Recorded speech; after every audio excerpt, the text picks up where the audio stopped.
gimana caranya lu bikin podcast di kala kesibukan lu yang padat? Karena gue orang kantoran, pagi sampai sore itu ya fokusnya untuk kantor. Sampai rumah pasti udah malam, jadi langsung istirahat. Artinya gue cuma punya waktu sedikit buat konten. Makanya gue memilih pakai Anchor, karena gue bisa bikin podcast dengan efisien. Dari rekam sampai tentuin waktu rilis. Hasilnya pun bisa maksimal. Dijamin dengan Anchor, kesibukan bukan menjadi alasan lagi buat kita nggak nge-podcast. So, cobain pakai Anchor.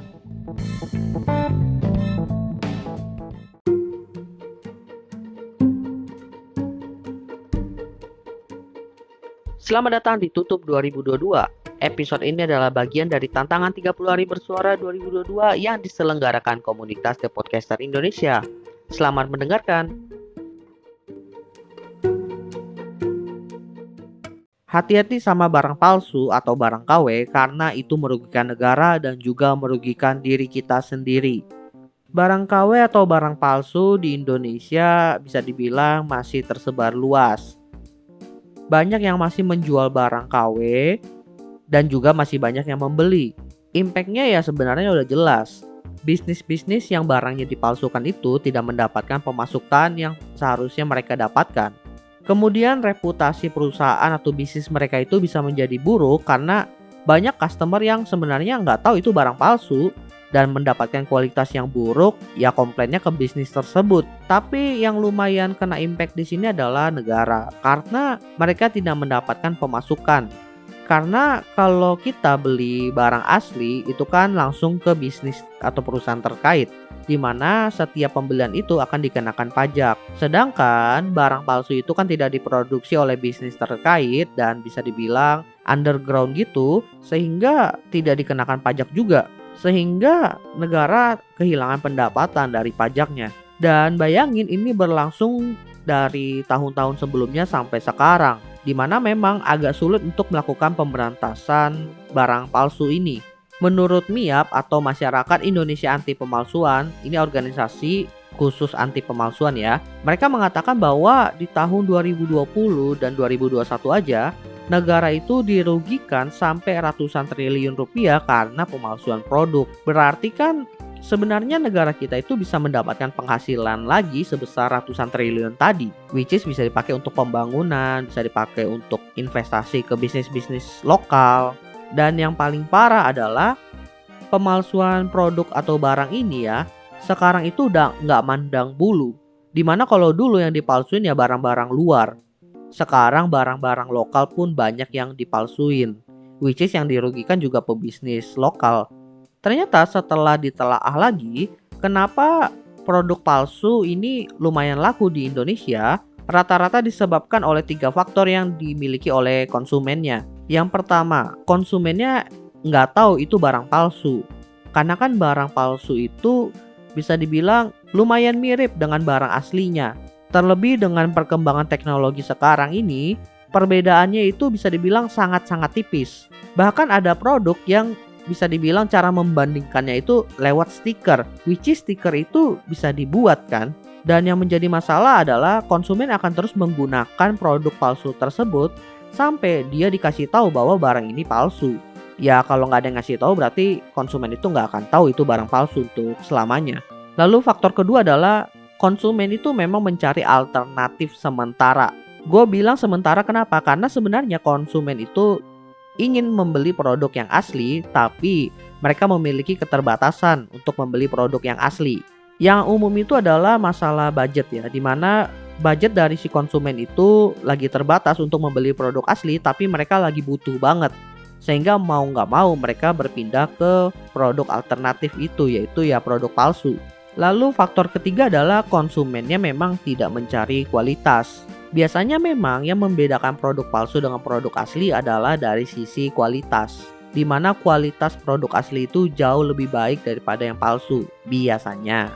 Tapi memang ada tipe customer itu atau konsumen yang tidak melihat kualitas tapi ngelihatnya itu harga aja. Dan ini yang menjadi keunggulan dari produk palsu, yaitu harganya jauh lebih murah daripada produk asli, which is menarik konsumen-konsumen seperti ini. Jadi ya bisa dibilang cukup sulit kalau kita edukasi tentang produk palsu itu kualitasnya buruk, lalu bla bla bla bla. Tapi yang mereka lihat ya tetap harganya. Pilihannya ya biasanya bisnis tersebut mengeluarkan produk serupa yang asli tentunya, tapi dengan harga yang bisa bersaing dengan produk palsu, which is bisa merugikan dari sisi perusahaannya sih. Jadi itu 3 faktor yang biasanya membuat konsumen itu membeli barang palsu.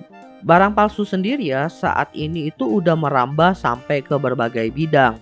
Dan tentunya semakin lama semakin banyak perusahaan yang dirugikan. Tapi balik lagi, di awal gue bilang kita sebagai konsumen juga dirugikan kalau kita menggunakan barang palsu. Di mana banyak barang palsu itu ya dibuat menggunakan material-material yang kualitasnya rendah. Ya jelas tujuannya itu agar harga yang dijual pun bisa lebih murah daripada barang asli. Dampaknya ya kepada penggunaan dan durasi penggunaannya. Dimana kalau penggunaannya itu bisa tidak optimal dan durasi penggunaannya itu bisa dibilang jadinya jangka pendek aja. Yang menjadi lumayan memberatkan adalah kalau seandainya kita itu membutuhkan produk tersebut untuk kebutuhan sehari-hari.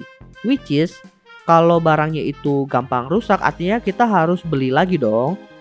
Sehingga intensitas kita itu untuk membeli produk tersebut semakin sering dan pengeluaran kita menjadi lebih banyak.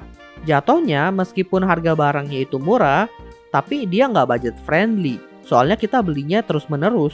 Selain kerugian umum yang gue sebutin tadi kepada konsumen, ada juga kerugian konsumen yang bisa dibilang spesifik untuk beberapa bidang tertentu.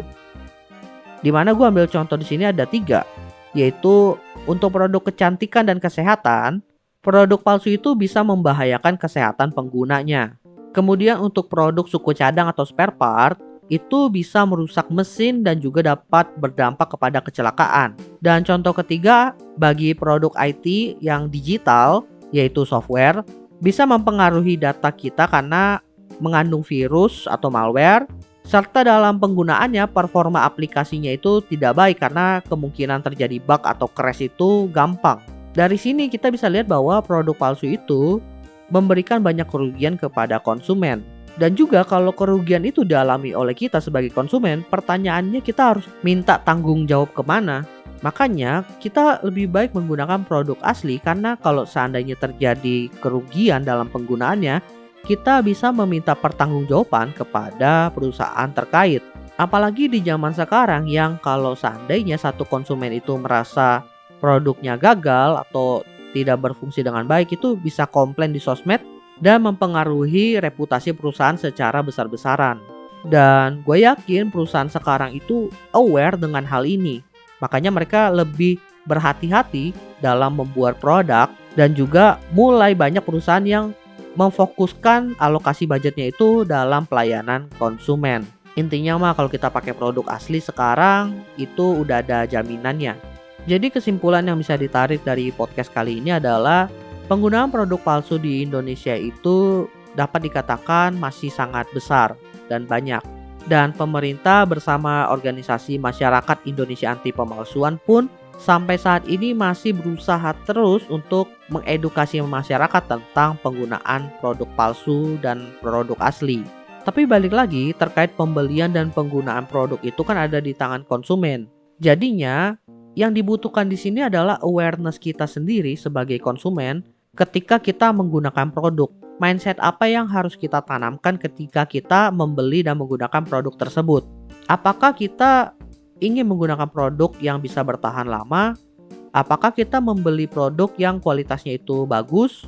Apakah kita ingin menghindari masalah-masalah yang terjadi kalau seandainya kita menggunakan produk palsu? Kalau seandainya kita udah aware terhadap masalah ini, seharusnya kita pun udah bisa lebih bijak dalam menentukan keputusan. So teman-teman, ayo stop menggunakan produk palsu. Oke, gua rasa itu aja yang pengen gua bahas di Opsiana Podcast tutup 2022 kali ini. Thank you buat teman-teman yang sudah mendengarkan. See you next time di episode lainnya. Bye semuanya.